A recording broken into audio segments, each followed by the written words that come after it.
We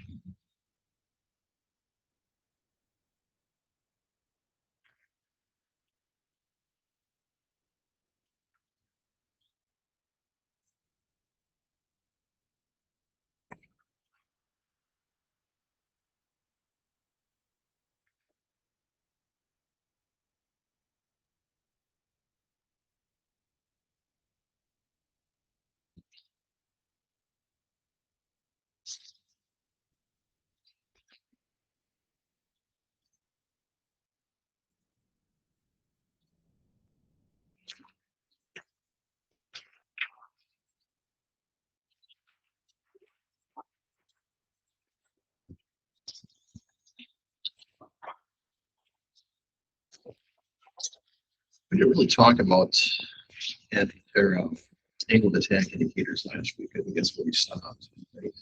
You guys remember that? But most God's good. Yeah, that's what I was thinking. And,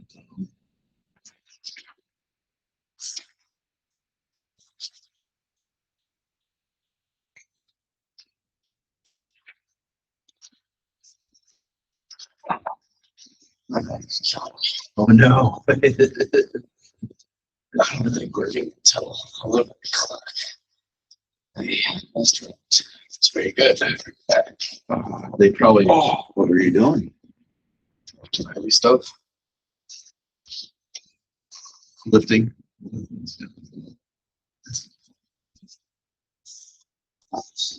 Dave up forward. Oh, dude. It wasn't that bad. Besides when I actually cut it. Mm-hmm. I was coming back at the gym yesterday.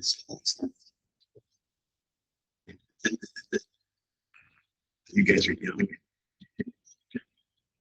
Yours feels. It's terrible. When you get to my age, I tell you what, it's you recover, but the recovery time is a lot longer. Instead of something happening in just maybe a couple days feeling better, it's like sometimes weeks, which is not fun.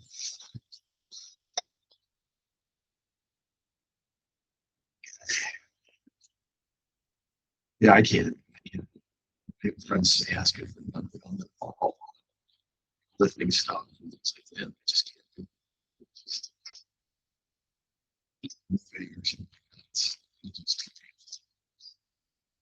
and all it takes is one time to throw it. Have you guys ever thrown on your back at all? It's the worst feeling. It's like literally, at least when it's happened to me, I literally, I curl up and fall. I can't move at all, and go to the hospital. A shot or something like that to take care of it. Fortunately, it doesn't happen very often. If you get it twice. Yeah, I think everybody's starting to come in here. Hey, Logan, how you doing? What is it, like 57, 58? What's that? What is it, like 57, 58? We're still quite people. Yeah. We've got a few minutes yet, so we'll wait. Hey, Johnny. Morning.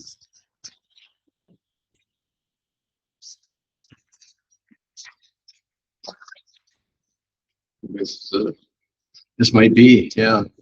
We might as well get started. So, all right. So we are on page. If you want to turn, well, in your books anyway, we're on page 8-22. Just finishing out instruments. Really, just going to talk about the compass and some of the errors and issues in dealing with the compass. Did we not talk about angle attack indicators before? Did we talk about angle Like, attack? in the It was in book. a different chapter, I forget. Oh yeah, okay, yeah. It's we'll just review it then. So there, I know a couple times they bring up different subjects in the book, more than once. But well, let me start off by asking you a question. Let's actually bring up the plane here. On your airspeed indicator in the aircraft, the bottom of the white arc indicates what? The bottom of the white and the bottom of the green arc. What do they represent? Yep. What happens at the bottom of the white arc and the bottom? Stall. Yeah, it's going to stall. Does it always happen that way? It doesn't. Yeah, that's right. It doesn't, the plane stalls at different speeds based on how it's loaded. So we can't always use that as a reliable indicator of what the plane's going to stall at.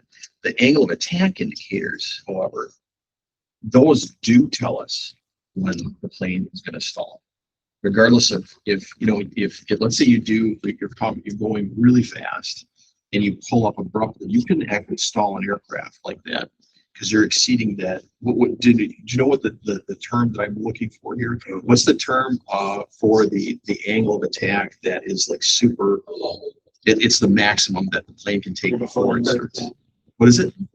Critical angle of attack. Yeah, it's perfect. So it's right around 16 to 18 degrees on the aircraft.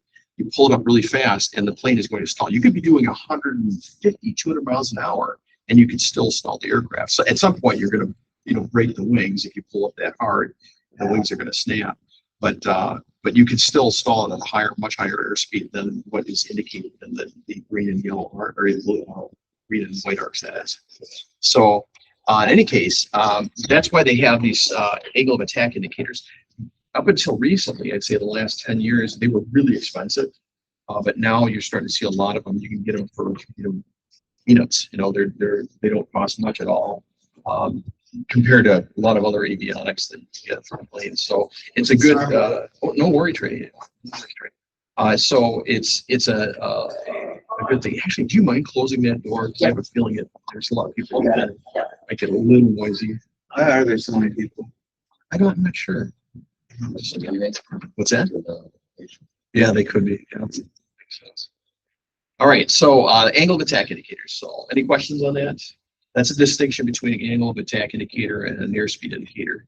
Airspeed is going to give you the speed, and what basically the aircraft is traveling at, and it'll give you a rough estimate of what the aircraft is going to stall at gross weight at under normal conditions. Basically, straight level fighter coming in for landing is going to give you that information on a standard day. Which means, does anybody know what a standard day is? No. No, I'm looking for temperature and pressure. 62. So 29.92 is right and then roughly 60 degrees. Yeah. Fahrenheit, that is. Okay, perfect. That's standard atmosphere. So again, those are standard conditions, but we never have standard conditions. We don't have standard conditions at the airport today. It's something different because again, our atmosphere is dynamic. It's constantly changing. So, all right, cool. Let's see here. So let's talk about some of the issues that we have to deal with the magnetic compass. So one of the things that happens with magnetic compasses, well, first off, let's define a couple of terms here. So there is, if you have what's called true north, and we also have magnetic north. They're different. Magnetic north is actually, so there's the true north pole, which is what the Earth, rotates on. But then the magnetic pole itself, because it's, basically, there's a magnetic core inside the Earth, is slightly moving ever slightly, so much, a little bit every year, as much as I think, I think it's like 40 miles or something like that. That it can vary from year to year. The magnetic lines vary; they shift around. But with that, I'm trying to see here. We have to, when we get up in a plane, we don't have an instrument that tells us what true north is. Yep. I ask if that makes things like a magnetic compass accurate. It does, yeah, it does. But it'll make it accurate if you understand those limitations. If you understand the limitations of the compass, you will know where true north is. You can kind of figure out where true north is. But you have to know, number one, your location on the Earth before you take off. Because like we have what's called the term that I wanted to get into. So there's true north, there's magnetic north. And then there is what we call variation, magnetic variation. So if you look at, let's just turn this on. And then, we have these lines of basically magnetic variation. So we just happen to be really close to the zero line. Basically, our true right, roughly where we're at is we don't have any variation at all in Wisconsin, just because of where we're located. So I mean, I wish that globe I could show you a lot easier, but if they'll here, let me just draw this up here. So if this is the, see there, this is the planet Earth right here. Here's the true North Pole right there, and I'm going to try to draw so it looks kind of like a sphere here. So this is the Earth. This is the true North Pole. The magnetic North Pole is somewhere in Canada, and it's like right here. Like we could be maybe like right here. This is Wisconsin, let's say. But you'll notice that there's a line that actually we're aligned with that, the true north and the magnetic north. So our variance is actually zero.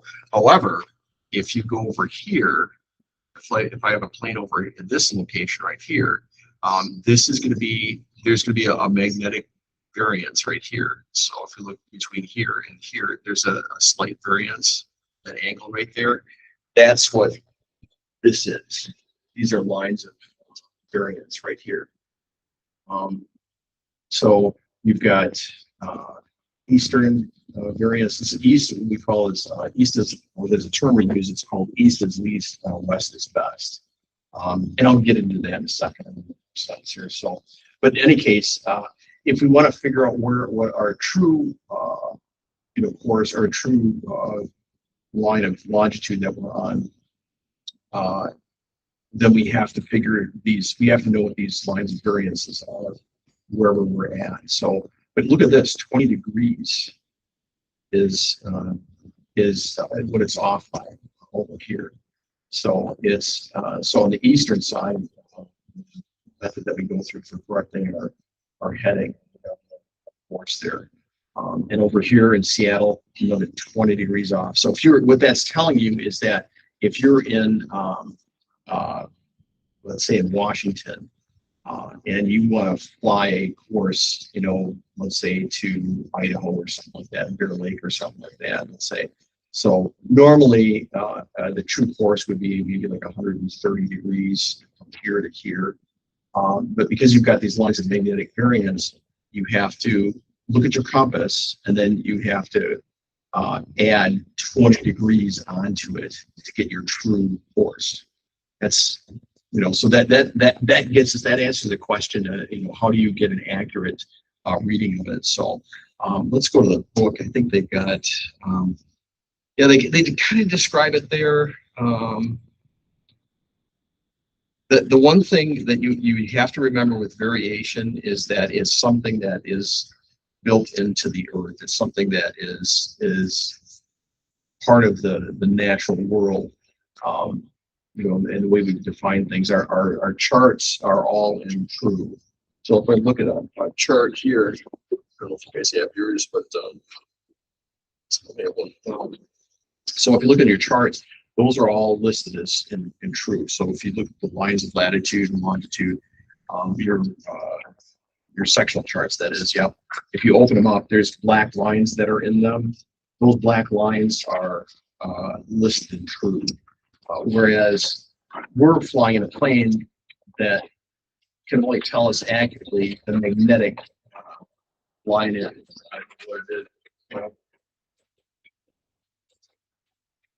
This one's Yeah, here. So on your chart, this is a good example right here. So you see this black line right here. If you on your chart, you'll actually see these. There'll be like quadrants in your sectional charts, but there'll be black lines that run north and south. Those are in true, and the longitude again that all true.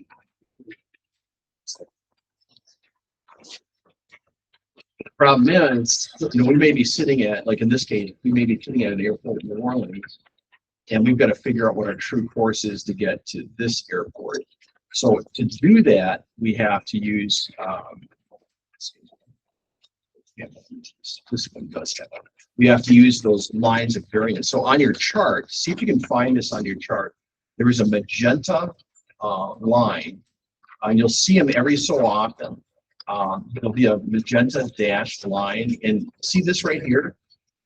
So it's 2 degrees west. Okay, that tells us our magnetic variance on there. And 2 degrees west, so we'd add whatever course that magnetic course we have, we would add 2 degrees to it to get a true force on there. That's kind of how that works. And you'll notice here they're done spaced periodically. Here's another one over here. If you remember this from Seattle, so Yeah, you might have a different. I am the Seattle. Yeah. That would make sense. 'Cause Seattle's west. Yes, yeah, it's quite a distance away. So, and those are two-sided charts. There's a north side and the south side of those charts. Now's a good time, you know, probably in the next coming weeks, I would start getting familiar with the charts. Start looking at them, get used to the symbology in them, because we're going to dive into them deeply when we get into the navigation side of it. So all this to say is magnetic variance plays an important part in navigation. And it's also one of the drawbacks of using a compass. But we have to use a compass because that's the only instrument in the aircraft that it really truly gives us, you know, where we are, at least, you know, in relation to the north, the magnetic north. Okay. All right. So the other item that we have to talk about with compasses is deviation, magnetic deviation. So variance has to do with the natural world, you know, the difference between true north and magnetic north. Deviation is actually,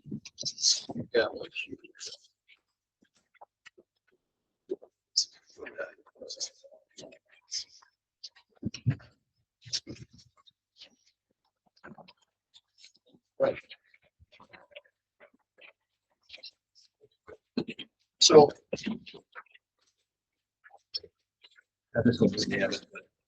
So this is a compass right here. With variance, again, it's part of the natural world, it's outside the cockpit. Deviation has to do with the compass itself, that's physically in the plane that you're dealing with. So because a compass is very sensitive to magnetism, the lines of magnetism on Earth, it's very susceptible to any kind of magnetism. So you could have your smartphone too close to this, and it's going to change the direction on there. So you want to be really careful. I mean, if let's see if I can hold steady enough here, see if that does. Yeah, you can see how it moves there. I'll hold it out here and I'll watch as I move my cell phone closer and closer to it. See how it moves there. So, and it could be part of the plane. It could be something on the plane that causes it to move. That's permanently fixed in the aircraft that causes this to move just ever so slightly. Sometimes it's just a few degrees. But deviation is essentially errors that they're part of the aircraft itself. So in other words, if I'm standing here with a compass and I've got a compass in my hand that's extremely accurate, and it's saying, as I hold it in this direction here, it's saying, you know, it's pointing 360 degrees, which is north, right? And then I go into my plane, and my plane's pointed in that direction, but it's saying, you know, 0.02 degrees. So that's a deviation on the plane's part. And I could go to another plane and it would be right on. Deviation is part of the aircraft, okay? As opposed to variance, think of variance as part of the external world, okay? So deviation, every compass has, you know, some errors in it because of, you know, the way it's installed, because there's magnetic items inside the aircraft that are causing it to you know, swing the compass a little bit. So what they do is, mechanics know this, they will actually test these compasses out. They're very precise, but they have to test them out. And what they'll do is, if there is a deviation on certain headings, they will produce what's called a deviation card, compass card. Or compass correction card is another term for it.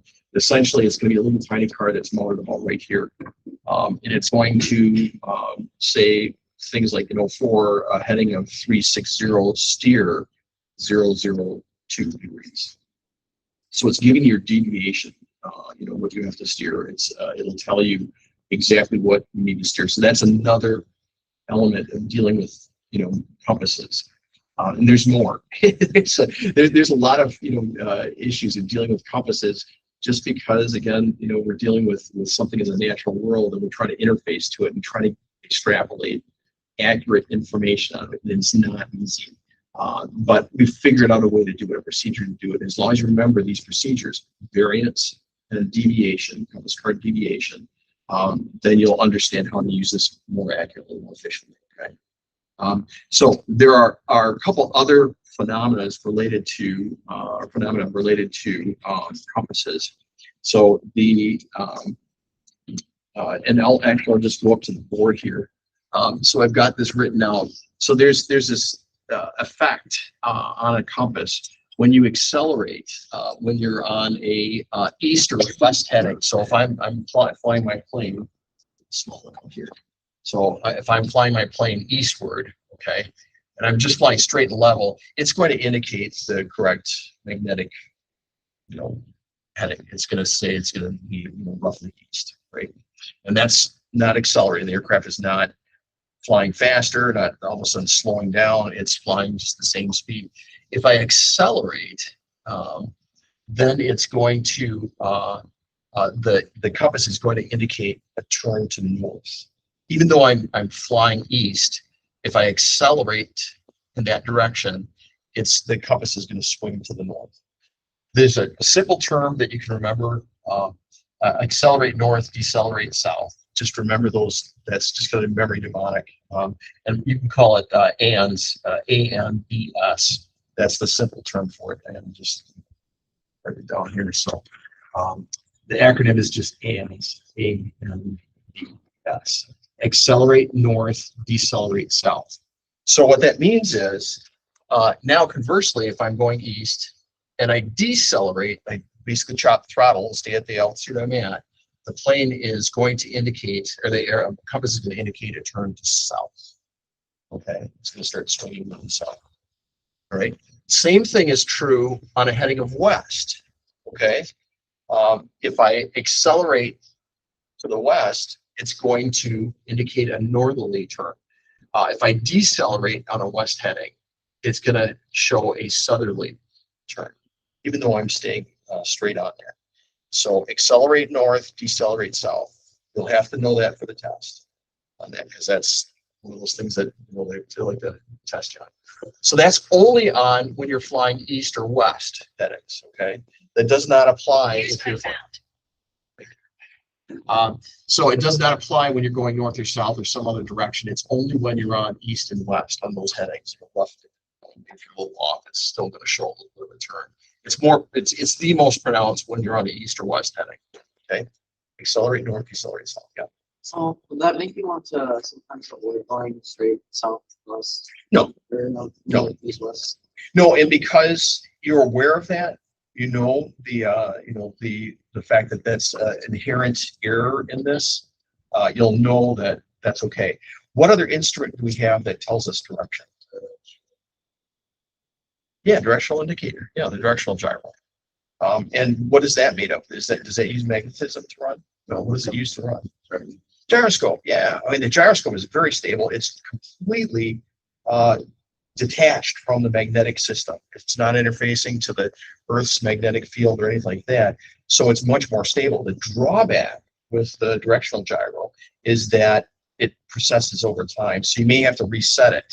So what that means for you is, like, every 10, 15, 20 minutes, you're going to want to fly, straight and level, or, and get a reading off your compass, and then adjust your directional gyro to make sure that it's set correctly. And then you're going to be set. Now you've got knowledge to have, be flying on the correct course on there. Okay. So let's talk about the other one. Lags and leads is what I call this one. So when you're on a northerly heading, let's say, and you turn from north, it's the compass is going to lag behind the turn. So here, let's see. Let me just show you. Maybe I can show you better in the sim. Let's go here. Right, so let's unpause this. All right, so I'm going to try this again here. Okay, so keep an eye on the compass there on the upper left-hand side of the dash there. Part of my flying still haven't got this sensitivities rolled out here yet.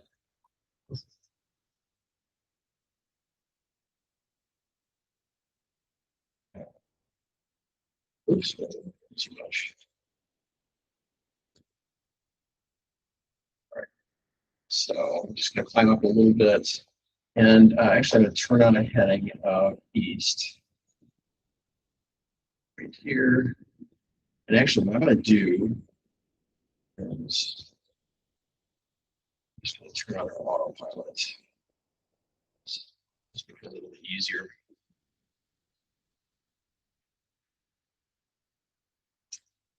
Right, so sorry about that.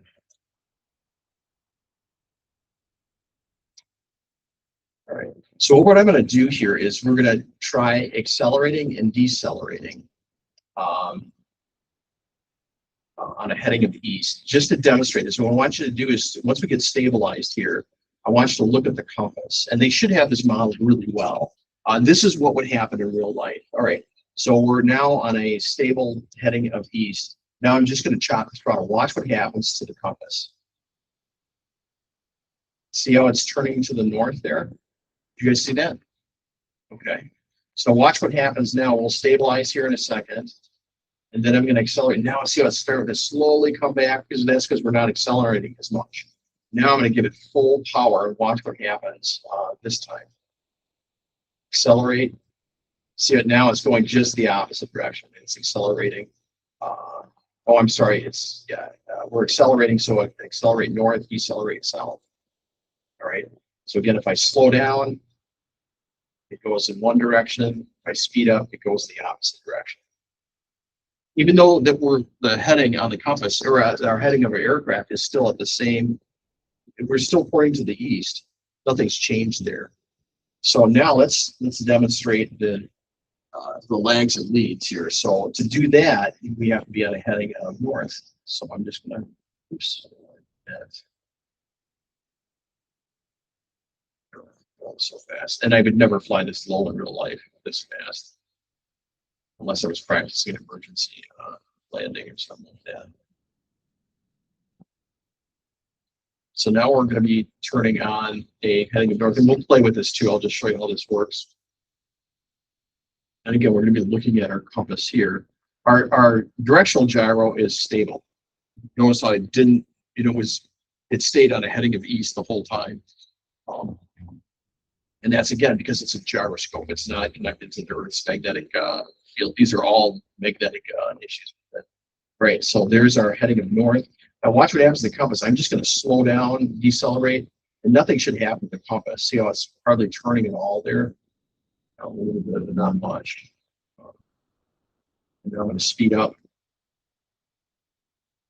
And that could be because the airplane is actually turning a little bit there, but not much of a difference there between when I accelerated and decelerated. Pretty much stayed on a heading of north. But watch what happens now when I do a turn. So I'm going to actually bank. So what I'm saying here is right. So accelerate north. It's going to, the turn is going to, oh, I'm sorry, not accelerate, lags and leads. If I turn from a heading of north, the compass is going to lag what our heading indicator says. So watch this. I'm just going to turn to a heading. We're going to go to a heading of 330 degrees, a left turn. Watch the heading indicator here, and then compare it with what this is saying over here in the compass. All right, so here we go. I'm just going to do this. I'll tell you when the directional gyro is showing 330 degrees. So it's showing just the opposite on the compass there. And now we're at 330 degrees. And now see how the compass is finally starting to catch up? That's the lagging. Okay, and that's on a heading of north. Okay, so when you're on a heading of north, there's a lag in the compass. And when you're on a heading of south, there's a lead in the compass. So let's go to south.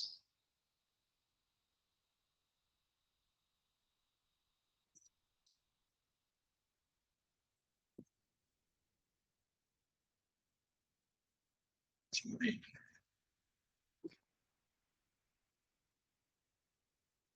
again, what we're doing here is, and notice there's no turning error.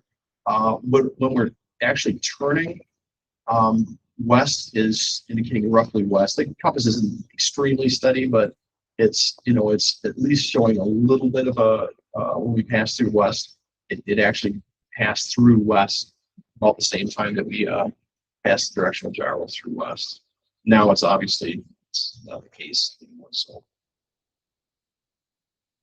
okay, so if I'm right here again, leads, lags, and leads. So leads is occurs on south.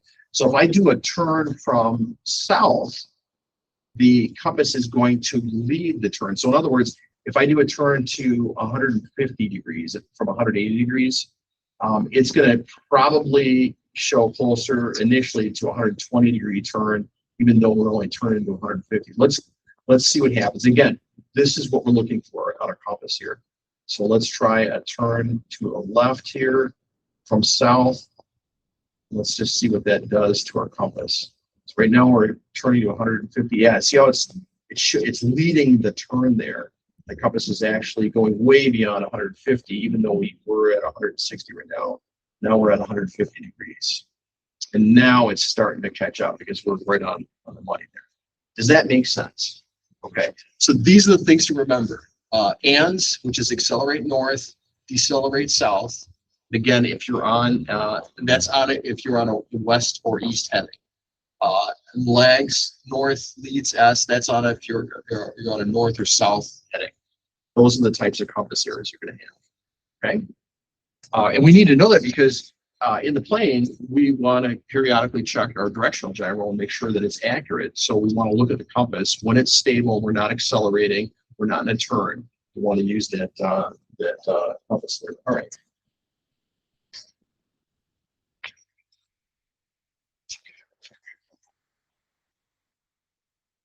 I don't know if there's much else we have to go over with that.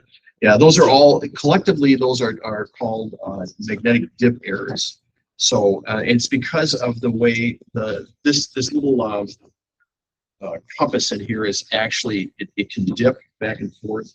I won't go into the physics of it. It's really, once you sit down and spend some time with it, it makes sense the way it is. But there's inside this compass, there's like a little card that's floating around on a usually like a whiskey or something, some liquid or anything like that to keep it nice and smooth.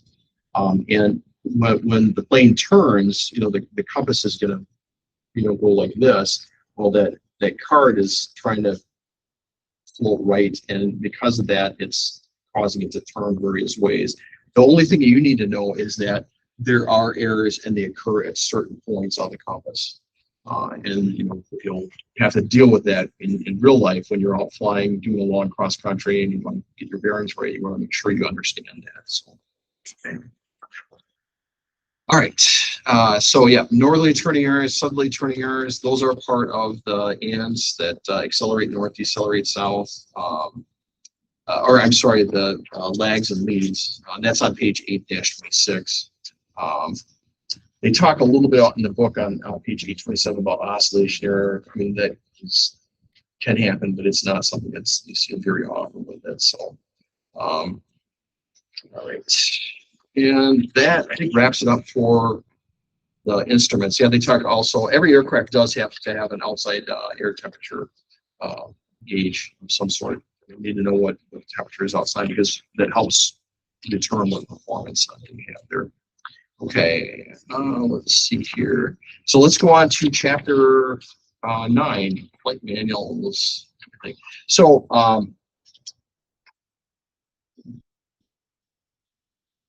right. So with section 9, they talk a little bit about the what is required in the aircraft. So every aircraft, before you can actually take it up for flight, has to have certain documents on board. And we want to take a guess of what some of those documents might be. Yeah, okay, an owner's manual. What's that? License. Okay, license. Yeah, specifically, that's what you need to have. So airworthiness certificate. Okay, we've got owner's manual, which is also known as the AFM or pilot's operating handbook. The license, there's a couple different types of licenses. Yes. They still need these like champion. That's part of the you're talking about the checklist. Yeah, that's part of the POH. When I say the term POH, that's an acronym for Pilot's Operating Handbook. It's also synonymous with the airplane flight manual. After I think it was 75, somewhere around there, they just started switching over to aircraft having kind of a standard format for the aircraft owners manuals. Essentially, prior to that, planes could have a POH or AFM. AFM stands for Airplane Flight Manual, but they're basically the same thing. They basically describe how to safely operate the aircraft, and there's more to it than that. It's not just things like checklists and stuff like that. There may be supplements in there for maybe you installed a new Garmin unit or something like that. So there'll be a supplement for that unit, that navigation unit in your AFM. The Pilot's Operating Handbook, again, that's an older term that was used prior to the 70s. I think, like I said, everything after the 70s, mid 70s, they all switched over to AFMs like this. And they're usually thick books. They're like this. And they describe everything about it. We'll get into it in a second. Let's see here. So the things that we need to have. You said the airworthiness certificate. Somebody said airworthiness certificate. Yeah, that's the airworthiness certificate. Is basically it's like a birth certificate for the plane. So think of it as a when the plane came out of the factory, the FAA inspects it. They say, yeah, this aircraft is airworthy, and at that very moment, the aircraft is safe for flying. After that moment, there are things that can happen to the plane. Something could maybe break on it and it's no longer airworthy. But at that moment in time, when it came out of the factory, it was considered airworthy. So you've got your airworthiness certificate that you absolutely have to have on the plane. That's one thing. So licenses, you're going to have your FAA registration license. You may, if you fly outside of the U.S., you're going to have a radio station license. Like if you want to fly into Canada, you need a radio station license because they still require that. They did require it, I think, up until the 90s in the U.S., and then they said that we really don't need that, so they did away with it. But if you fly out of the country, you do have a radio station license. So there's a term that we use. It's just it's called Aero. I'll write it down here so you can see it. Aero. This. Okay, and these all mean various things. This is your airworthiness certificate. This is the registration, the FAA registration. And this right here is your radio station license, which again you don't need inside the U.S. If your plane is only going to be flying in the U.S., you don't need it. But if you do think at some point you might fly outside of the U.S., you want to go up to Canada and take a vacation up there or something like that, you need a radio station license from the FCC. And then O stands for Operating Handbook, which is your AFM or POH. It could be either or AFM or POH, Pilot's Operating Handbook. Anybody know what the W is? Yes. Okay, so it has to be in the aircraft. It's a document that needs to be in the aircraft. It's weight and balance. That's out of all of those things, that's probably the most important thing to have. You need all of these things to legally fly your plane in it. So it's up to you as pilot in command. When you fly that plane, you're going to go and you're going to check every one of these items. If you're not flying in the U.S., you can just ignore that one. But you definitely need these 4 items right here, weight and balance. So weight and balance is extremely critical because if the plane is out of balance and we take off, we could stall the airplane and it could go into a spin. We may not be able to get out of it. Maybe the aircraft's too heavy. So we need to know what we can get by with, how much weight we can store, put in the aircraft, more specifically, where we can locate that weight. So if you've got passengers and luggage, maybe you can put a passenger up front, but maybe you're going to be overloaded if you add 2 passengers in the back. Maybe that's going to be too much for the plane to carry. Not only that, but the center of gravity might be off. These are the documents that we need to have to verify. And we're going to get into weight and balance in the next chapter here. So, all right, so aero documents. So again, POH, Pilot's Operating Handbook, AFM, Airplane Flying Manual. And then, so those are basically the same thing, the AFM and the POH. Like test or the FCC. No, you don't need a test. Just apply a license. Yeah, it's and I think it has something to do with the frequencies that it operates in. You're just saying that you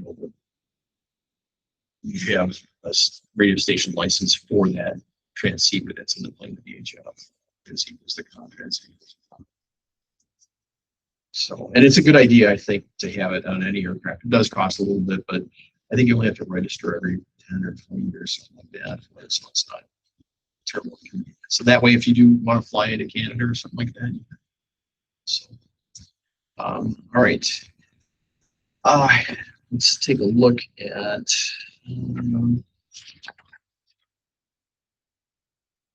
Yeah, they actually break down in the book. They actually break down the different sections of the AFM. Oh, I'm just quick note. So I've got that Raka Chief that I have. It's 1947 aircraft. Guess how many pages it has in its AFM or its Pilot's Operating. Yes. 3. What's how? 300. 300. This is a 1947 aircraft. The Twin Comanche, which is roughly 1970. Not a lens. What's that? Yeah, compared to the Twinkie, the Twinkie has a lot more in it because it is a later aircraft. 1 page.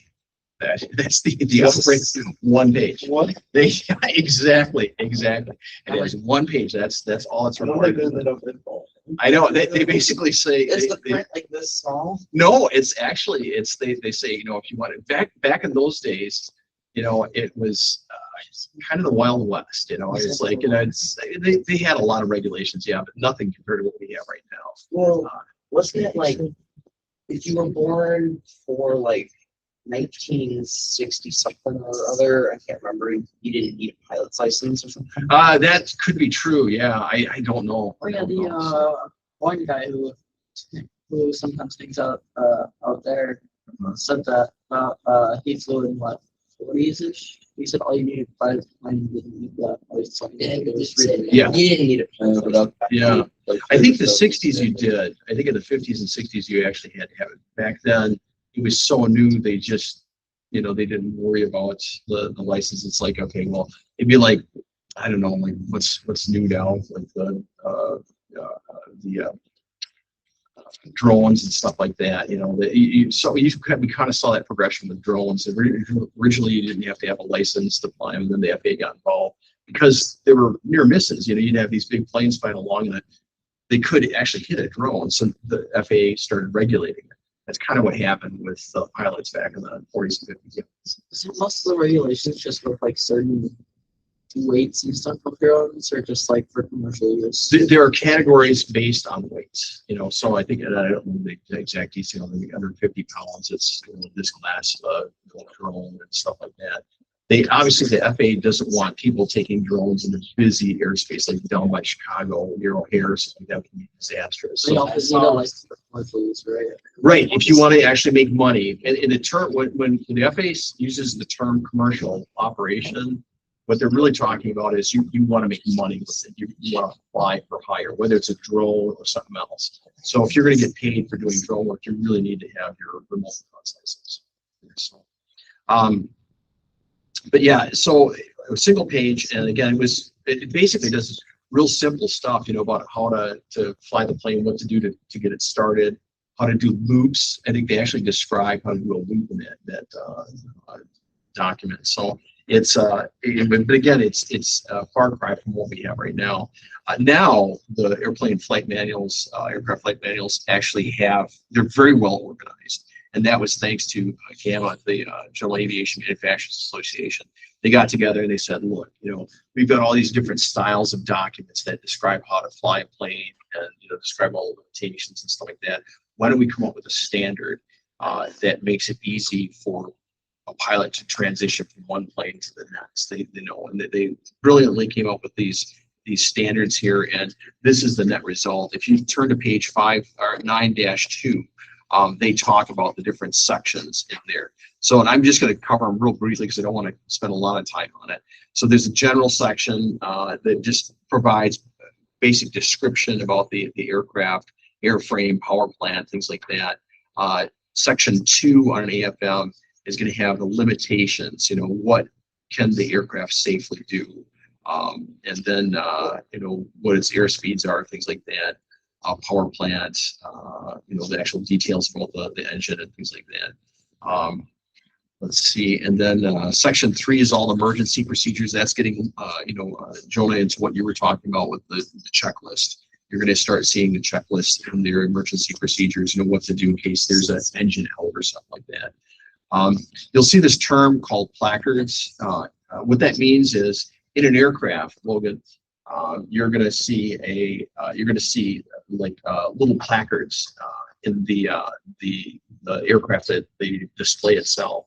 Those placards actually have to be. Hey guys, is there something going on here? We're talking about the sim. And then Okay, we'll save it for next time. So it's going to be April 20th that we're going to go on the sim. You guys can talk about it then. So the placards, anyway, have to be. They're in the AFM. They're listed in the AFM. They have to be on the aircraft, on the panel itself, someplace visible to the pilot. So that's actually look at the top page 9.4.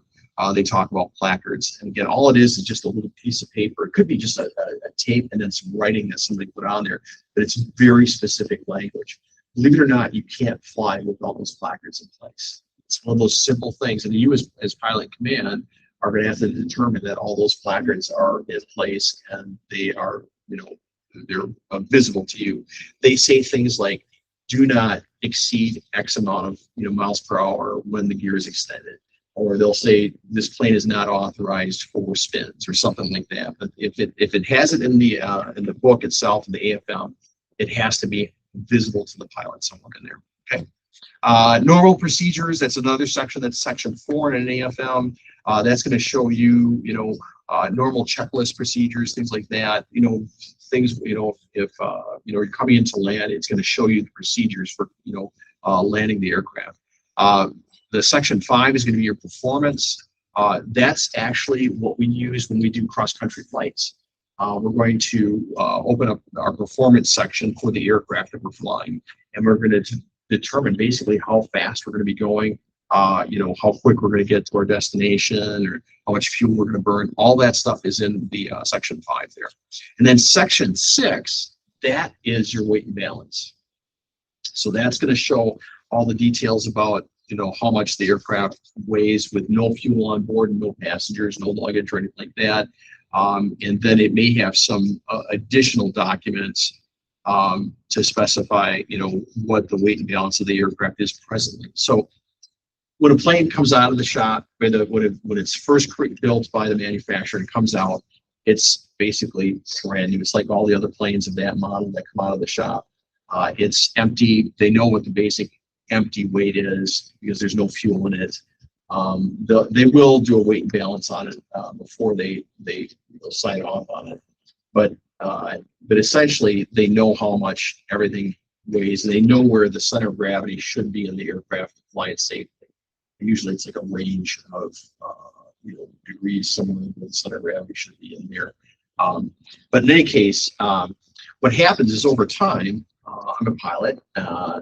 Let's say I want to upgrade my radios. So, well, the new radios weigh a lot less than some of the larger radios, or the old radios. So that changes my weight and balance. That's a fixed object inside the plane that changes the weight and balance.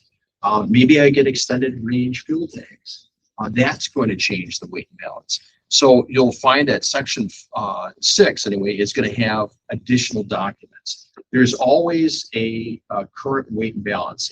All the old weight and balances that were done on the plane are are going to be superseded. That's the term that they use, meaning that they're no longer valid for that aircraft. You're going to have one document in particular that's going to describe the current weight and balance of the aircraft. And that's what we use when we calculate our weight and balance when we do a long cross country. If we've got, let's say we want to load our plane up with a bunch of people and we want to take off. Before we take off, we need to know what the weight and balance is so that we don't do some of the things that happen. So just to give you an idea, this happened not too long ago. It was a guy taking off from a long strip out west. It was a hot and humid day. He took off and he was too heavy. The weather, was hot and humid. He was at a high altitude airport. I don't think he was at gross weight, but basically what happened was he took off. This is the runway right here. He took off and he couldn't climb it out, so he just kind of mushed around in ground effect, and then went up right off the end of the runway and landed basically embarrassingly into some field past the runway there. Totaled the aircraft. It could have been much worse. So, but that's the kind of stuff that happens when you don't use, the AFM, in this case, the weight and balance. He didn't check his performance figures apparently on there. And this has happened over and over again. It's not just one person. This has happened many times where pilots don't realize they don't check their performance figures and verify that the plane is capable of doing what they want it to. So it's something you could avoid as a young pilot. You can, you look at these performance figures and understand them, as opposed to saying, yeah, the plane won't handle it. So, okay. So let's see here. So here's another type of, this is like a placard in a sense here. So we're getting back to placards here a little bit. Your airspeed, these are actual, believe it or not, this is part of the placards. So you have to have this identified on your airspeed indicator. Your never exceed speed, your the stall speed with flaps down, stall speed, and a clean configuration. That's all listed right on there. And again, with your engine instruments here, we can see the green arc, yellow arc, things like that. Those are all things. Again, you can't just throw in a temperature gauge and say, okay, well, that's going to be okay for it. You have to have one that has the right markings on it to know, or to actually legally fly the plane there. So, and yeah, manifold pressure. This is right here as part of your engine instruments. You got a TAC and then manifold pressure gauge. Again, it's got those green arcs that tells you the normal operating range. Red obviously means don't exceed. So you don't want to go into the red arc here. Right. Let's see. So you're going to see a lot of these types of charts in aviation. These are like, various types of performance charts. In this case, this is a stall speed chart. I'm going to show you how to read this. I think you might be able to get it if you just, understand what you're looking at. So this is what this, first off, we need to know what this chart is. It's a stall speed chart right here is what it says. All right. And it could be for a 172, could be for a 150 or whatever.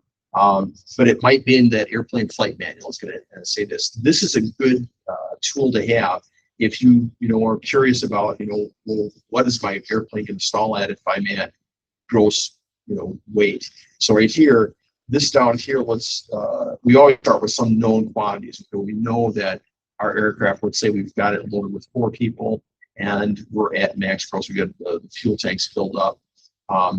So if I go here, I can go across and follow these lines here. So if it was at 2,300 feet, or I'm sorry, 2,300 pounds, that would be this line right here. That would be here. And you see, they do a sample problem for you right here. They show, okay, well, in this case, this problem, they start with the example right here. It's 2,170 pounds. Angle of bank is 20 degrees, flat position is 40, and then the stall speed would be a little 44. That's there. So that's their example problem. But what they're trying to do is just show you how to use the chart. So you're going to see this a lot in performance charts. You're always going to see that sample problem, and they're going to show you the full results of it. What this chart solves for is your stall speed. So let's try a different problem. Let's say we're at max. weight. So 2,400 pounds is the max gross weight for this aircraft. All right. And what we would do here is we draw a line straight across to here. Oh, I'm sorry, here. And then we would follow this arc up. See how this segment right here follows that line up a little bit? That's what we're going to do here. So we're going to follow that up a little bit, goes up like right here. Actually, I should just draw this line here.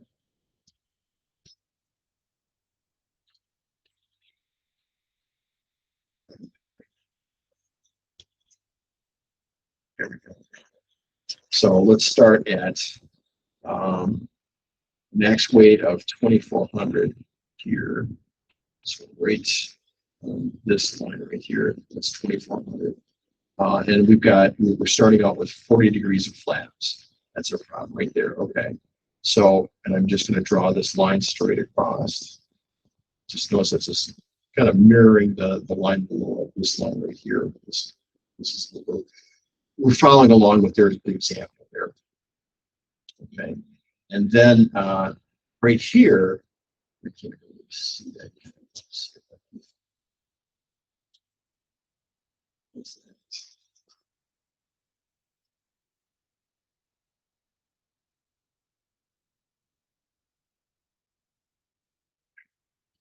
Angle of bank. Okay. So as our angle of bank increases, obviously our stall speed is going to decrease, right? It would make sense. So this gives us the ability to kind of check, if our thought process is right. So let's say we've got a bank angle of 40 degrees. What is our stall speed going to be? So in this case, we're just going to draw this line.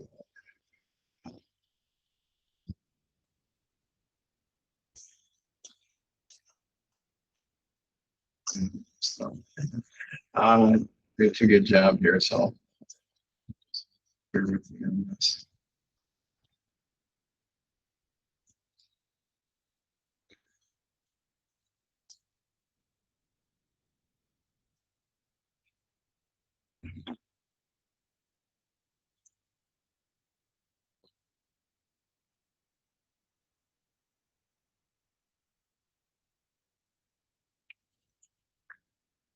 All right.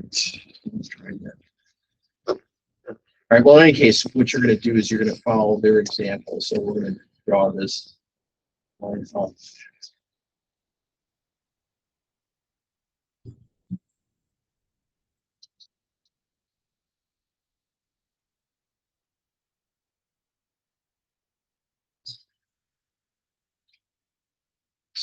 Okay. Well, in any case, I'll just kind of draw it out with the cursor so you can kind of see it.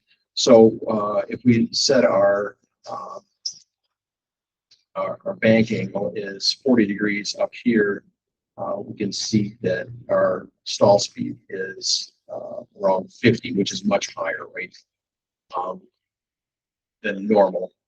Our typical, full flat stall speed looks like it's around 35 or something like that.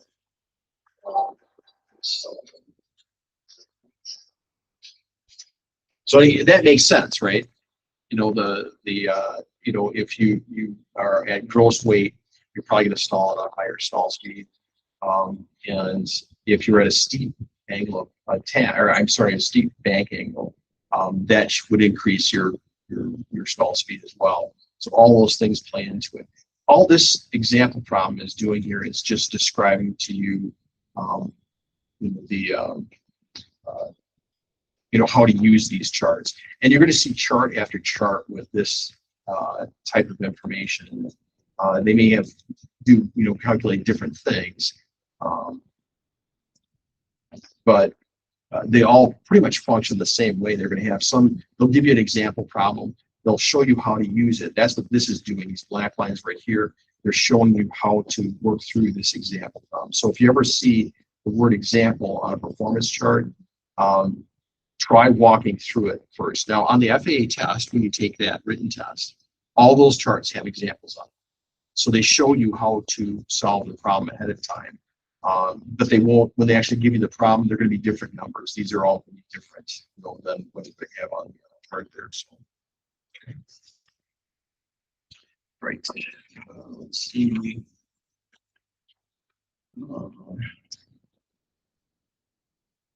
Okay, airworthiness certificate, we already talked about that. That's basically the, oh, that's registration certificate. Sorry about that. So there's two types of registration. There's, you're always going to have an FAA registration certificate on board the aircraft. You have to have that airworthiness registration, which is FAA, but you also may have a state registration. In Wisconsin, we do require a state registration for the aircraft. So, but the aero documents, you actually have to have that FAA registration in there. Yep. So it says registration and transferable. Does that mean that you cannot sell like registration for the aircraft to someone else, or do you think you have to transfer it? Yeah, it's when you sell an aircraft, you create what's called a bill of sale, and it has to go through. You can't just give this registration certificate to somebody else and say it's theirs. It actually, you have to have it registered, you know, to the person that has received that bill of sale. And there's a whole process that you go through when you buy an aircraft. You know, the formal part of it is that bill of sale. That's really important. It gets sent off to the FAA, they confirm it, and then they go ahead and create the new registration for it. So they're saying that you can't just hand that transfer. That this is not valid if it's owned by somebody else. In other words, if John Smith is not really the owner of this aircraft, then this would be an invalid document right here. So, yeah, these are type examples of supplements that'll be in your AFM. Again, they describe different components that you may have added on to the aircraft. Again, registration certificate. Here's our airworthiness certificate. Again, think of it as the birth certificate for the airplane. When the aircraft was created back in 2000, this was a airworthy aircraft. And it has to be displayed. The airworthiness certificate has to be visible from the outside. So if somebody walks up to the plane and they look inside, they should be able to see the certificate. That's a requirement. Special airworthiness certificates are usually issued for aircraft that are not, you know, typically like general aviation aircraft. They can be like experimental or something like that. So they would have this, or maybe it was like some other situation there. But typically they're like experimental or types of aircraft. I think light aircraft are included in it as well. So it's a special type of airworthiness certificate, not a standard one. This is going to be for your standard production aircraft, the standard airworthiness certificate. FAR AIM, this is a document you need to get really comfortable with.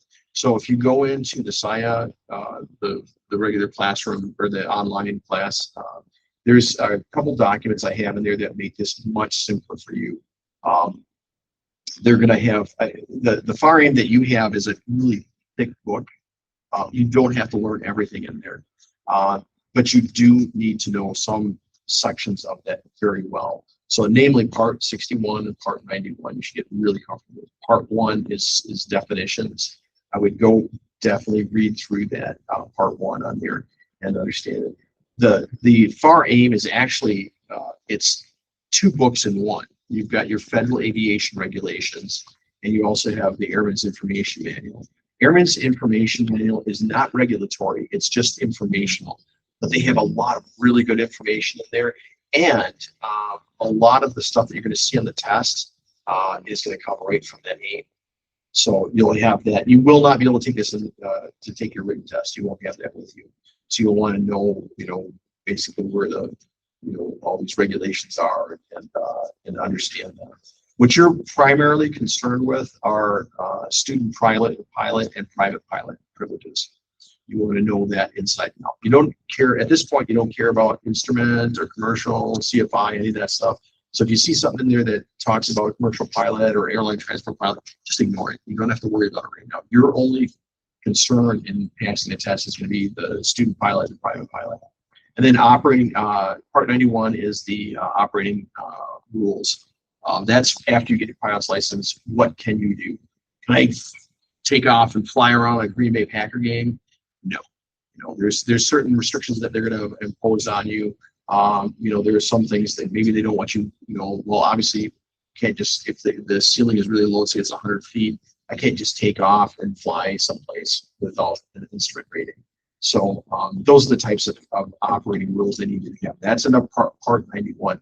I would definitely, if you don't have it already, get those little bookmark things and bookmark parts 91 and parts 61 on your FA or part A there. And then part 1, 2, I would definitely go through that. So V speeds, we've talked a little bit about this in the past. So V speeds are basically velocities. It's a term I would consider with it is basically a speed given to an aircraft, or what an aircraft might use in the flight manual. So VS is commonly referred to as stall speed. What's that? Yeah. Oh yeah, some of this stuff is not in the yeah. So like VS is stall speed, VS0 is stall speed or minimum steady flight speed in a landing configuration. VS1, it's at a certain configuration, usually with class off.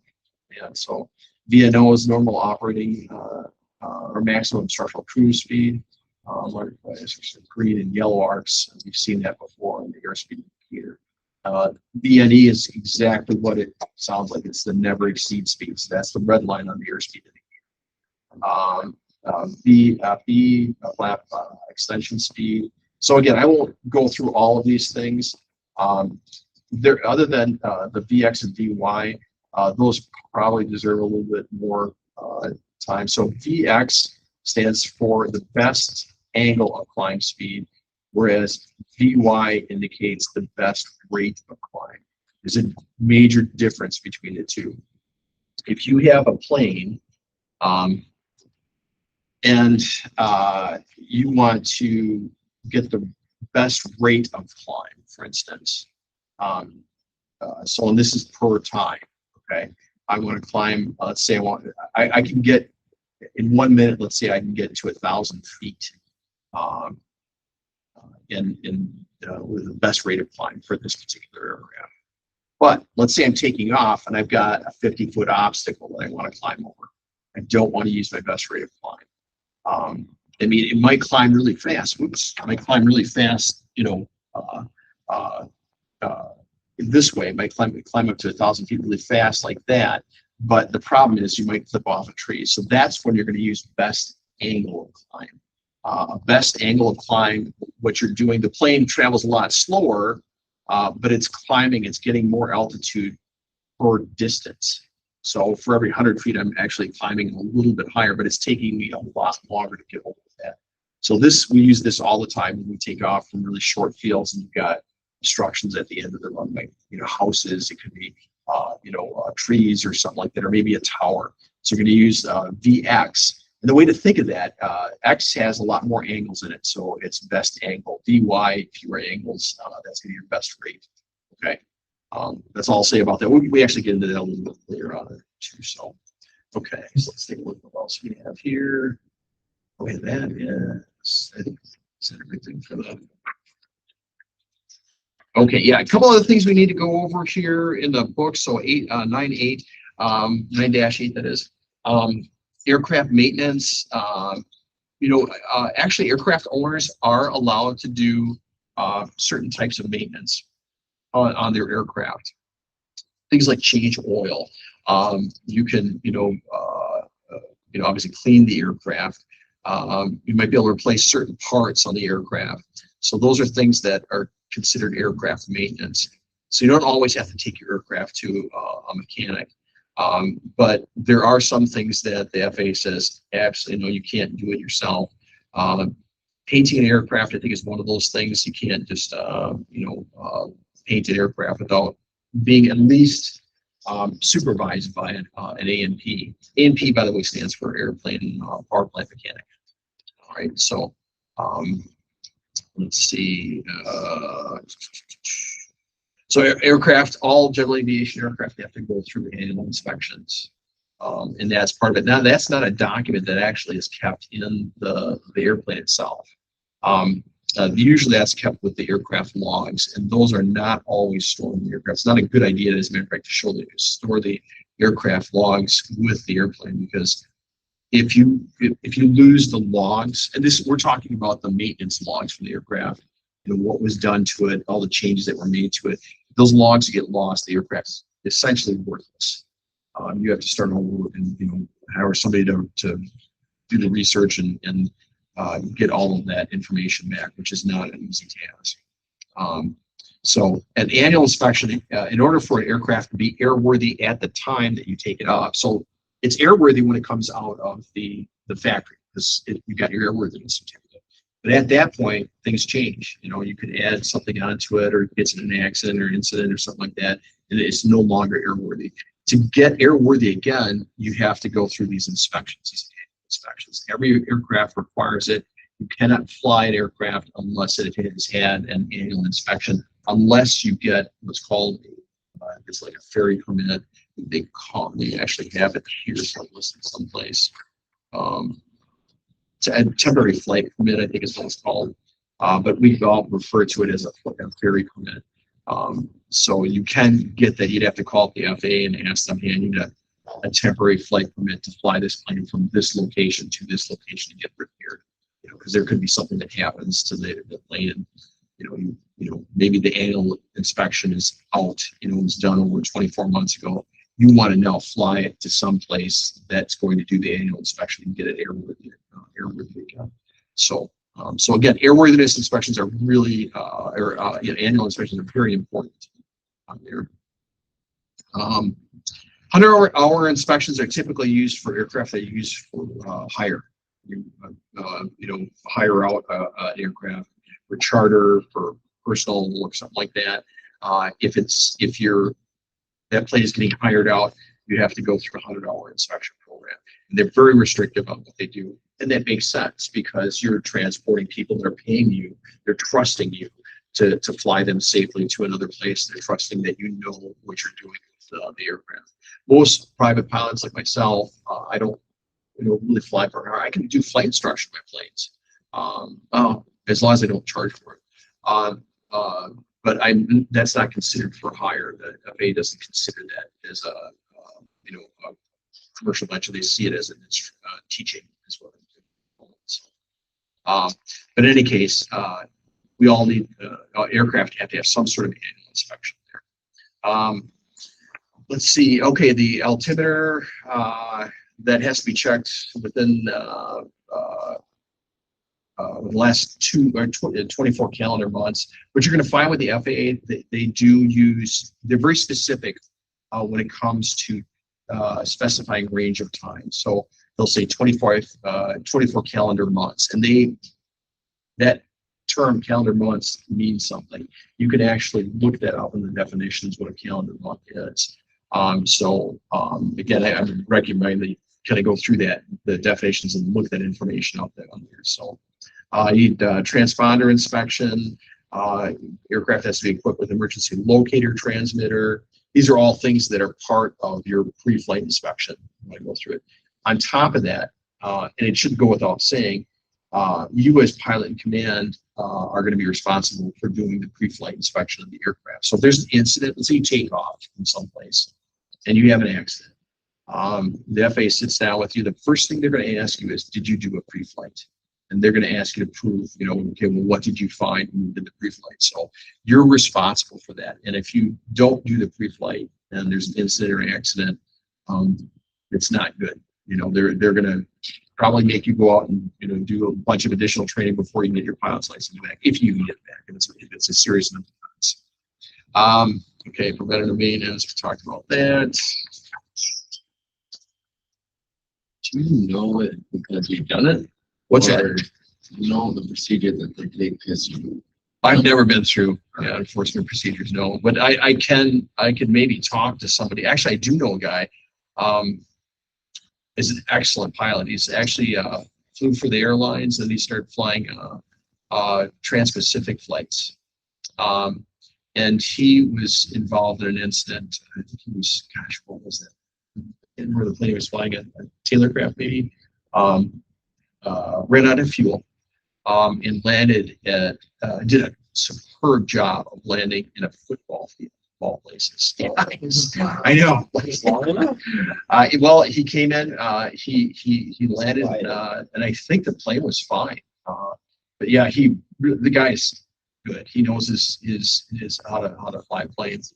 Stadium was not there, right? What's that? Stadium was not there. There were some people on the field at the time he landed, but there was just a couple. They were just, and they saw the plane coming and they ran off.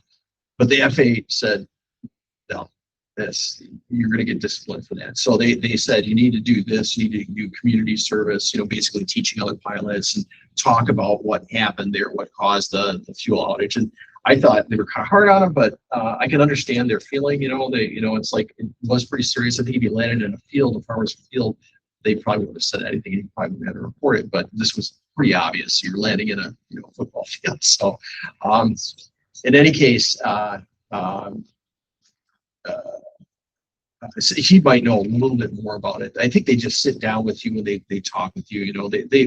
Everybody's got this feeling about the FAA that they're these hard guys and they want to take away your license the first time you sneeze. It's not the case at all.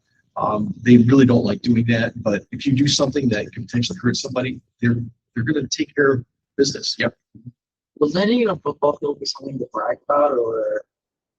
No, and it's not something that he brags about, but he talks about it to prevent other pilots from doing it. And it was actually, I mean, if I could land my rocket chief in a field, in a tight field, especially the one at Bearwood, the football field there, I would probably brag about it a bit, but I wouldn't. What caused me to do that? I wouldn't be bragging about that. If it was fuel exhaustion because of my negligence, that's just stupid. And I don't want to be bragging about that. That's something you won't want to do. But if you can land in a little tight spot, that's pretty impressive. That what he did was very impressive. But on the other hand, so I don't know what exactly happened, if it was a fuel exhaustion versus fuel starvation. But in any case, the FAA wanted him to do it. So yeah, he got his license back and he was flying against. What's the difference between exhaustion and starvation? So yeah, it's a great question. All right, so there's two types of fuel. When an airplane quits, there's two types of things that can happen because you don't have enough fuel, or something is blocking the fuel. So if something is blocking the fuel getting to the engine, that's called fuel starvation. Fuel exhaustion is when there's no fuel in the plane. So exhaustion is the more extreme one. It's not something you can typically correct. Fuel starvation is, maybe there's rust or something that got stuck in the fuel filters and it just plugged it up. Whereas exhaustion, no more fuel. So think of exhaustion as literally there's nothing left on that. So, and I'm glad you brought that up because that's something that you will build on talking about with the test there. So, all right, let's see. Oh, one other thing. Yeah, I got. So there's no fuel left in the plane. What's the engine when you just get a plane really bad? What'll happen? I've had it happen because I've done training for it. In a twin, you actually shut the engine down, and sometimes they don't recommend doing this anymore, but sometimes the examiners will actually shut the fuel valve off for that engine. Typically don't recommend doing that in most planes, but that's how they do it. What'll happen is the engine, the RPM, and most aircraft engines will increase slightly, and then all of a sudden it'll start shuddering, and then the engine will just quit. So you usually have some indication that you've got either a starvation or exhaustion problem. And sometimes it may manifest itself even earlier. Maybe may take as much as 2 or 3 minutes. But here's something that can happen to you, anybody. Let's say you're on a long trip and you don't watch your fuel, which should never happen to you, by the way. But if it does, you've got a plane here that's got tanks in the wings right here, right? What will happen is in a fuel exhaustion incident, maybe the most of the weight of the fuel is in one wing, so the plane is going to be like flying like this, right? Well, guess what? All that fuel is going over that way in the plane. The point where the fuel connects to the engine, where the fuel drain is that goes to the engine. That runs the engine is on the inboard side of the wing. It's right here. Use this one instead. So let's say this is the tank we're talking about right here. The plane's flying like this, and there's no fuel, let's say, in this tank right here. And so the plane is kind of flying like this, but all the weight of the fuel is pushing it, causing it to bank a little bit like this. This is the point where the pickup point where the fuel goes down to the engine. And because all the fuel is in that area there, you could exhaust your fuel. In the area, you may think, oh, I've just run out of fuel. But then if you bank the plane the other direction, all that fuel sloshes back to the other side. Now you've got fuel again. So that can happen if you run out of fuel. Sometimes just yawing the aircraft in one direction or the other, or banking it the other way, will cause the fuel to go in. It's the same thing that happens when you're up mowing your lawn. If you're up on a hill and you're at a bank, sometimes the fuel goes away from the pickup point in the fuel tank, and it doesn't go. So sometimes just rocking the mower back and forth gets the fuel to go into that fuel tube and then down into the engine. So that can happen on there, and that would be a fuel exhaustion accident. But it's something that you might, if you think about it, you might actually be able to save yourself by rocking the wings a little bit. And it indeed has happened before. People have switched to one tank. Maybe they're on the right tank, and the left tank was completely full, and the right tank ran out of fuel, and they still crash in some place. So I know it sounds impossible, but the thing is, when you're up flying, sometimes if you get overwhelmed with things, you don't think about switching tanks or doing something like that in your training. Isn't that called television too much? Yeah, it's you're focusing on one thing, and it's like, I got it. I've got it. Why am I not getting power to this engine? And you're panicking, and you're not thinking about it. Whereas if you know the aircraft, you know how to fly it, you'll know what to look for. Okay, well, I got to switch tanks, or grab your checklist. This is what I need to check. Granted, the ground's probably coming up really fast, but if you grab your checklist, you can go through it. A lot of accidents could have been avoided just by using a basic checklist. Even better is the pilot knowing what that checklist is before they reach for it. If the engine runs rough, what do I need to do? You guys as pilots can start memorizing some of those emergency checklists. There's standard ones. I use the one I use for the twin engine aircraft. If I lose an engine in that, I just know it's the checklist is P's and C's, pitch, power, clean, and check. And then step on the ball, identify, verify, and secure the engine. I just know that by heart. That's the kind of stuff that you want to get, the level you want to get to, where you don't even have to look at a checklist. You can go through it and verify. That simple checklist could have saved hundreds of lives. I can't tell you how many times I've heard of twin engine pilots that have done what we call a DMC roll because they didn't do that basic checklist. If they would have had that, they would have survived. All right, with that, let's take a quick 10-minute break, and then we're gonna dive a little bit into weight and balance. We probably won't be able to get through all of weight and balance, but we'll go through the terms there, and then we'll do the rest of the next week. So, any questions at all on any of this stuff we done? Right. All right.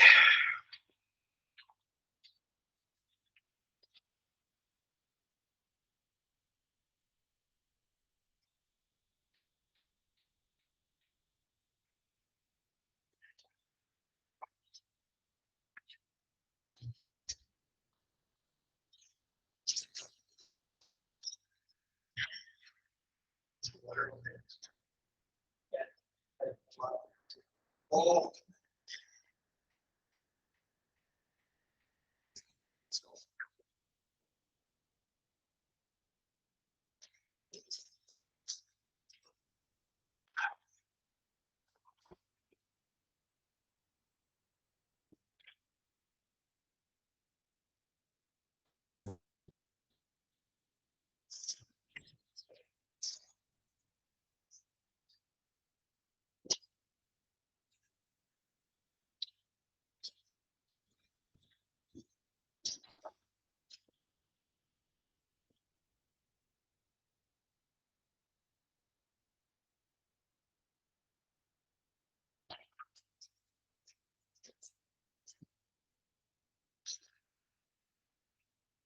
Whew.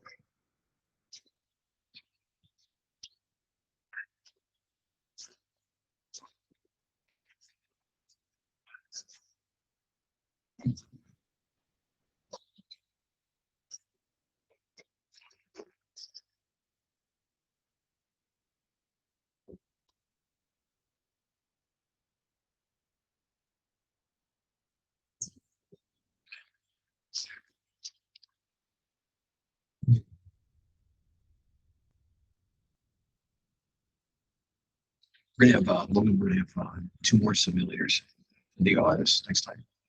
So, yeah, that'll be, on the 20th.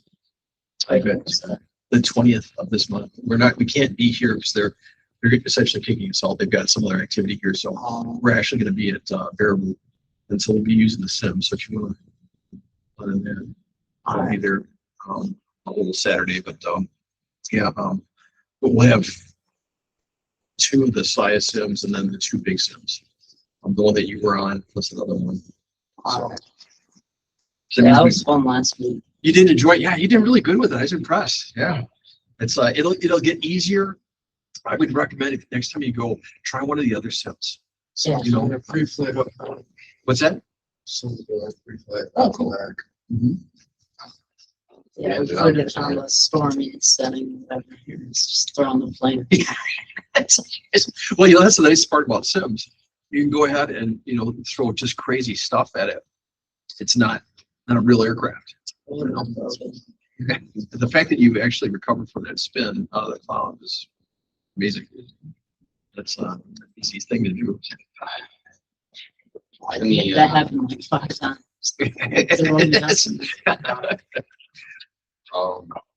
Is it possible to like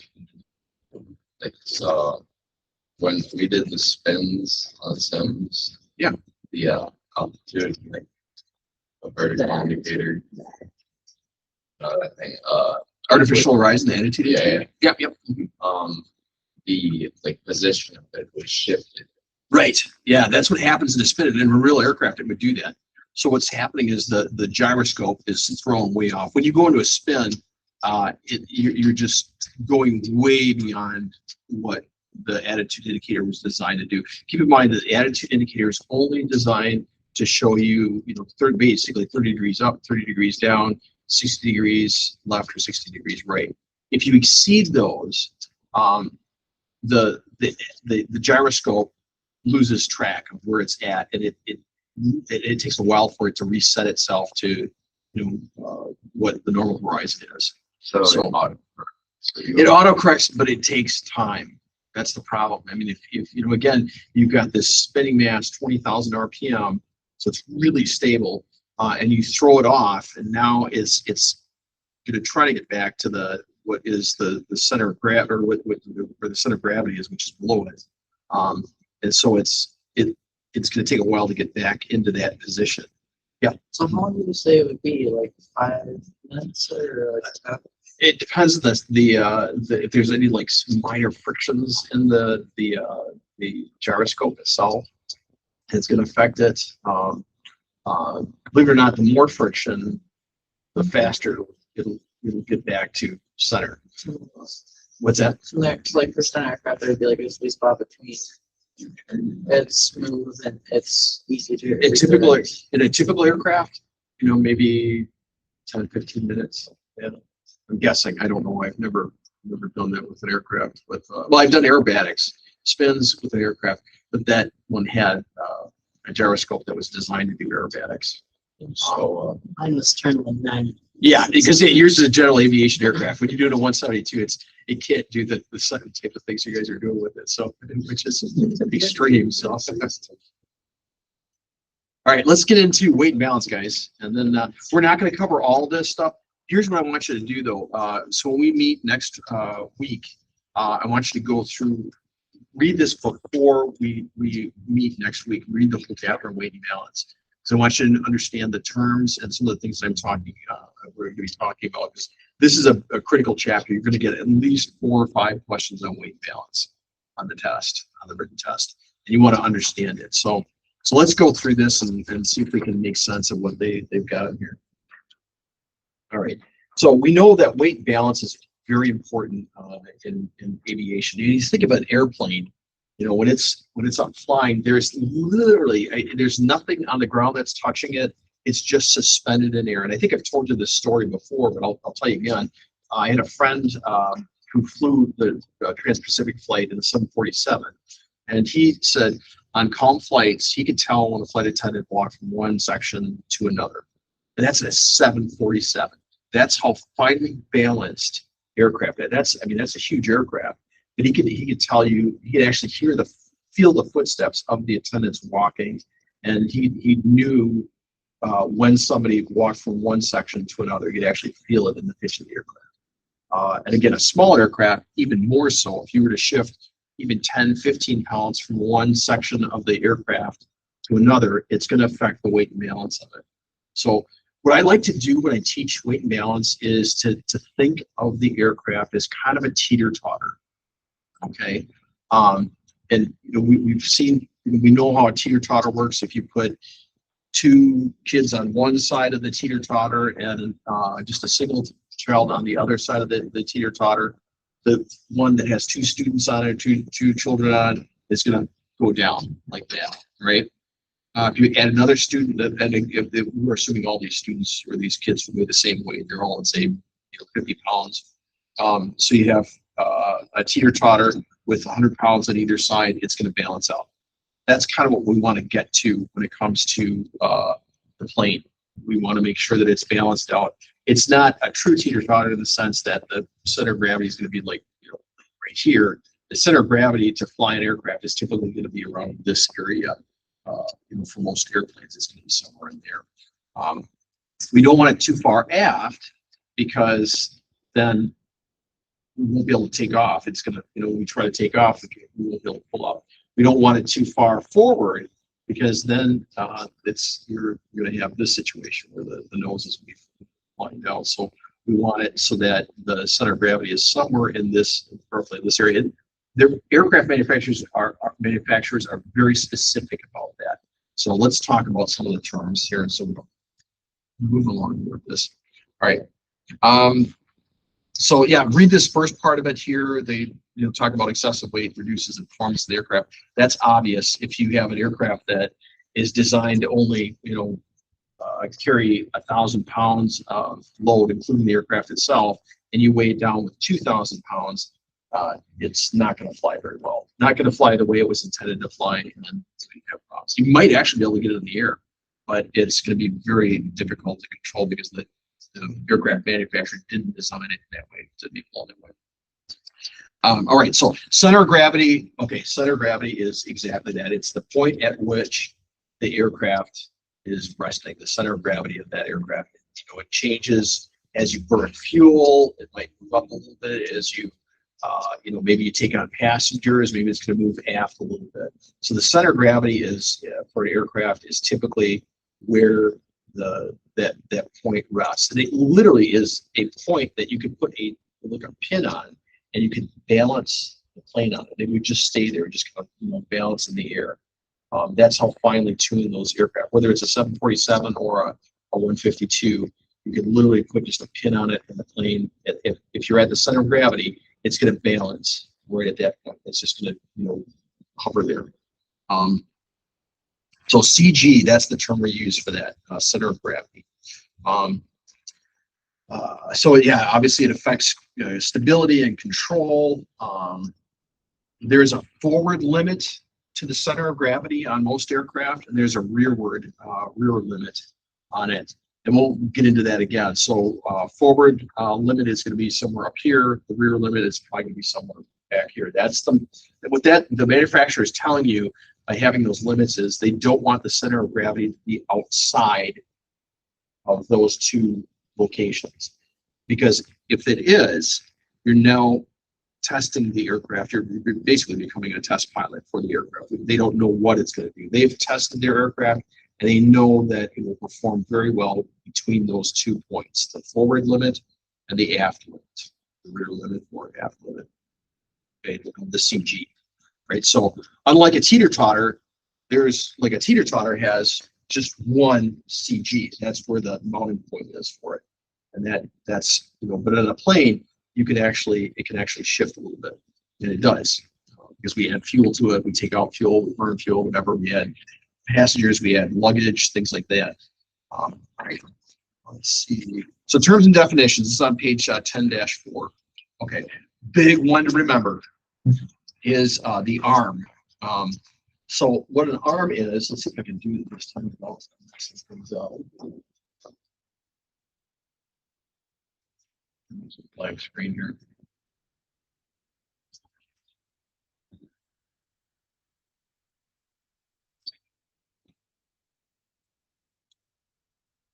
All right, so let's draw a teeter totter right here. So this is our teeter totter.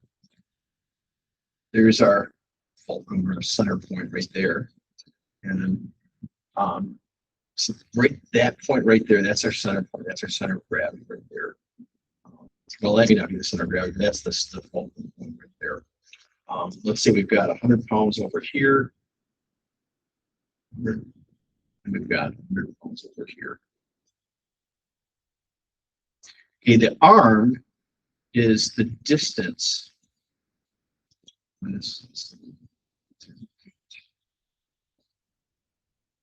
Is the distance between either the center of gravity or the a particular point. In this case, we're going to say it's the fulcrum right here. So this is plus 10 feet right here. And the arm is, again, it's the distance between some point, usually the fulcrum, it could be some other reference point.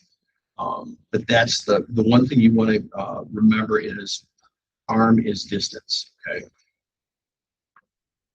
It's distance. And again, usually it's between some specified point. In an aircraft, so let's draw our plane here. So let's do this. There's our aircraft. It's a really bad aircraft, but that'll work. Here's our wheels. Okay, in aircraft, the center of gravity might, or that point might be right here, and that would be something that the manufacturer would say. They tell you, okay, well, your default starting point is always going to be at this point right here, and then you measure back in inches, typically. So, yeah, usually it's in inches. To various stations along the aircraft here. So, like a pilot's is considered a station. The rear passengers, this would be the seat for the rear passengers. Here's the pilot and co-pilot, they'd be out here. And then you usually have like a baggage area. That's going to be another arm. So this the distance between here and here, maybe 50 inches. The distance from here to here is maybe 80 inches, and the distance from here to here to the baggage compartment maybe 120 inches. Those are all arms. They're measurements and distances. Okay. Normally they're measured in inches on the aircraft. And then obviously we have the term weight. That's simple, right? 100 pounds, 100 pounds, 100 kilos, whatever it is, you've got some weight on there. Now, a new term you're probably not familiar with is moment. That's another term that you'll need to understand and get very familiar with. Moment is equal to arm times weight.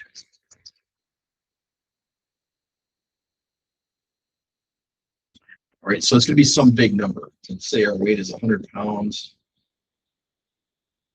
Right here, and distance is 80 inches. So what would our moment be? Yeah, 8,000. That's our moment. Right? This is where I see most people make mistakes, and including myself, when I do problems. It's when they give you a problem and they say, all right, it's 6.5 feet. And then they want you to calculate it, and you need to convert it. You always want to be aware of the units that you're using. Just make sure that you're always using the standard units to calculate the problem, whatever it is. So just be aware of that. but this is always true. This is we also call this the WAM formula. So and it's simple. Just type WAM this moment. So it's weight times arm equals moment. If you need to remember that, it's just WAM. It's WAM. And it's W weight arm equals moment. Right? And this is the formula that we're going to use to do calculations on our weight and balance on there. So, but yeah, you can see here, again, the fulcrum right there, that's a fixed point for the teeter totter. Again, in the plane, the arm or the center of gravity is essentially the fulcrum. But we use that. It varies on a plane because when you're in the air, it's you're changing your the weight here. You may have a person here. Maybe you drop a person off here that was 100 pounds. Well, that's going to change the weight. It's going to shift it more toward the front. It's going to move more to the front. If you have a passenger that has a real heavy piece of luggage, they put it back here. Well, now that center of gravity is going to move back. If you understand those concepts, you'll have a better idea of knowing whether your answers are correct or wrong. When you actually do a test, I go through the test. If they tell you to do something, let's say take out passenger, A, what does that do to your weight and balance? And they may give you 3 answers. You're going to be looking for an answer that that shows a center of gravity closer to the front of the aircraft. That's one way to help you eliminate the wrong answers there. Then obviously you want to be able to calculate it. You want to be able to figure out what the actual center of gravity is. But you always want to use that just general common sense. If I take weight out from this side here, the plane is going to be more nose heavy, so that center of gravity is going to move forward. Whereas if I add weight in the back of the aircraft right over here, that means the center of gravity is going to move this way aft. Okay. So the other term I'm going to show you, and then we're going to be done, I think, for the day here. So they have they talk about delta. You'll hear that term a little bit. Maybe you guys have already learned this in school. Delta is the change in something.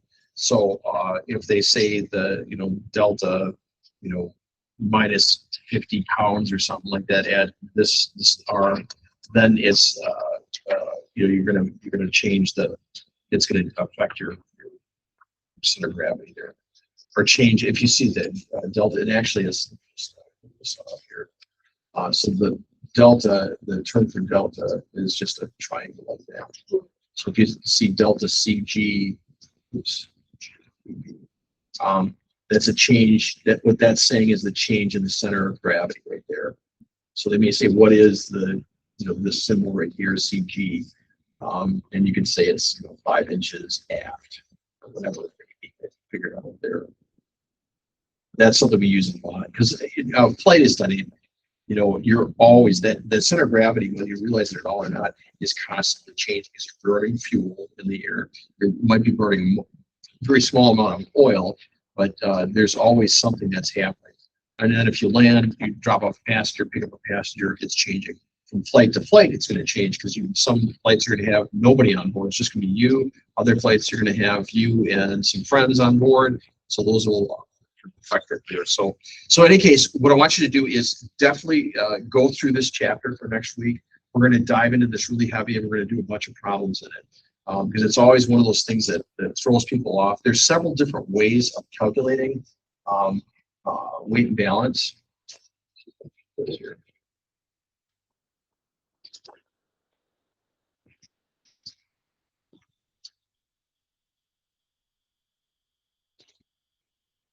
Yeah, they're talking about some of the things here. So this, here we go. Yeah, this is what I was trying to draw up before. There's the datum line right here. That's a term you'll hear. That's where the manufacturer uses kind of a reference line. They have to have some point. That's not something you set. That's something that the aircraft manufacturer says. So they'll set that data point. That becomes essentially it's not the center of gravity. It's the point that you do all your calculations from. So I always measure how, like in the how far back the pilot is right here would always be measured right from that data point. Sometimes that data point is at the firewall. Other times the data point is the front. If you're a piper, I think they sometimes will put the data point out here. That's where you're going to measure that arm, those arms from. So this pilot right here has an arm of roughly 80 inches, let's say here. So this passenger right here might have an arm of 100 inches or something like that. If it's aircraft. So that's what arm is describing there. And then you have weights at these different stations. Weight times the arm is going to give you your moment. So here's a good example. Well, in its simplest form right here, this is the datum point right here, where the fulcrum is. That's what we're using as the datum. And that's the reference point that we use for doing calculations here. The arm is what? This problem. 100 inches, yep. And then the weight is easy. It's just 50 pounds. So our moment is 100 times 50, and that's 5,000 pounds. You can also have a negative moment. Or a negative arm here. So this is 100 inches. Maybe this right here is 20 inches right here. Right. Well, they actually show it. Yeah, they do. I was going to actually walk through it, but get this out of here. Okay.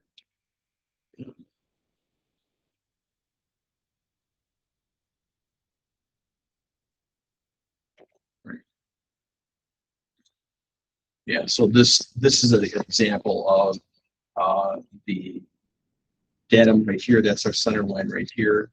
Sorry, there. It's a datum. It has to be at the fulcrum. Your arm for this is 50 pounds, and in this case, what they're trying to do is balance this teeter-totter out essentially. But the problem that we have is that this side of the teeter-totter is much shorter than this one. You got this weight, and this is basic laws of leverage. If I want to move a car, if I've got a long lever for it, and I put the car at the end of this, let's say my finger right here is the fulcrum point. I've got a car at this point right here. I can jump on this. Maybe it's like 40 or 50 feet out, and hop on this, and I can literally lift the car. That's just the way that levers work.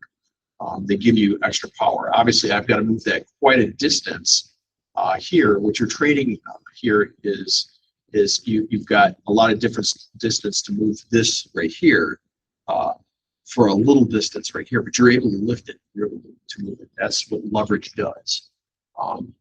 So here, to balance this, the formulas on both sides should be equal. So the WAM formula on this side, weight times arm on this side, should be equal to the WAM formula on this one. So and we can see here, let's just take a look at it. So 50 times 100 is 5,000, right? And we've got two. 50 times 2,500 plus 2,500. So they're the same day. So they're both 5,000. Yeah. So yeah, it's again, by adding those two together, you can see here that's the formula they've got right here. 100 times 25, 100 pounds times 25. That's our moment. That's going to equal 2,500. 50 right here. This 50 inches right here, plus times the 50 pounds right here equals 2,500. That now equals 5,000 pounds. We now have a fulcrum imbalance. So this should be straight across. It shouldn't be leaning down on one side or the other. That's essentially the process that we're going to use when we do the weight and balance formulas. We go through it. So, there's a little bit more to it, but if you understand these terms right here on this, you'll get the weight and balance. It's pretty easy. But you need to understand the terms and not get them confused, because there's a couple things in there that will throw you off. So anyway, any questions at all? I don't know where to use E6B. It's the first time I ever looked at it. It's actually really easy. Yeah, I already have one other one. One I didn't first time. It was kind of confusing. Yeah, it is. It is for most students.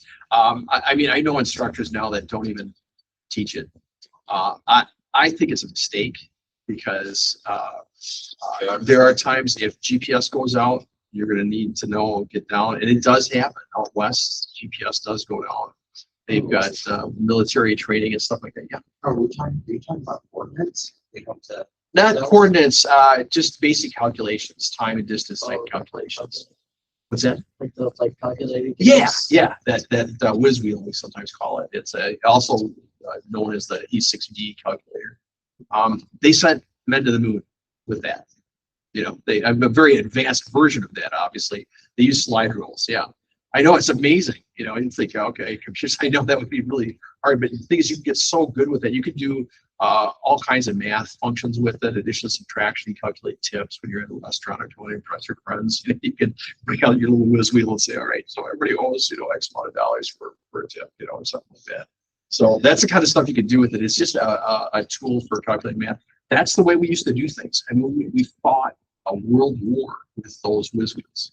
We did calculations. We didn't have computers. We didn't have. I mean, if they would have had the power of something like this back in World War II, it would have been incredible. This is, the first computers that they had filled up entire rooms. I mean, this whole building had been filled with it. They said back in the old days, you had like 10 seconds to leave a room if the air conditioning went out, because back in those days they used what they call vacuum tubes. And they were literally like little light bulbs, like Christmas tree light bulbs. They had to heat them up. One was like a single bed. Yeah. Yes. Exactly. Yeah. So Yeah. like with that screen right there, you can see some of those really small pixels. That's Yeah. a single bit. So Yeah. like that full screen, it would take like 2 of these rooms full of it. Oh, easily. Probably more than that. It might cover this whole airport. Yeah. Because it's like, you look at the modern day computers, and they have literally billions of transistors. Back then, they were lucky if they could get a couple thousand transistors, which was, each transistor was a vacuum tube, and they were big. They were like this size, and they had to heat them up to get them to work. So all this generated a lot of heat, and they had all these air conditioning units to cool them down. But they said literally you had like 10 seconds to leave the room, otherwise you would fry. It was that scary in there. So that's how far we've come with it. So, but the thing is, your computers fail, GPS fails, radios, electrical systems fail, that whiz wheel will never fail you. It will never fail. It always produces the same result over and over again. And if you have a basic understanding of how to use it, it could get you out of a sticky situation. So, all right. Anyway, any other questions? Okay, very good. You guys are free to go then. Oh, and the 20th of April, we're not going to be here. I think I may have mentioned that. We're going to be doing sim sessions. We'll have 4 sims up and running. In Baraboo. Yeah. Yeah, we're getting another one. Yeah. Oh, weird. What's that? One of you have a big one? Only one. No, we're going to actually put 2 of the smaller sims. The one that that you were on. Yeah. We're going to get another one with a larger screen and update that one as well. So, and then if at your schools, if you guys don't have a sim at your school, talk to somebody there and see if they would be interested in doing it. We're trying to get. I know Wisconsin Dells has got a really good situation there. If you're at the Wisconsin Dells school, they do allow you to go to. What is that room that it's in? Kind of like the tech ed area. Tech ed, yeah. You can use that anytime you want to. I've left the checklist there for you. Jocelyn is actually knows how to use it. So yeah, I think you can just use it. So yeah.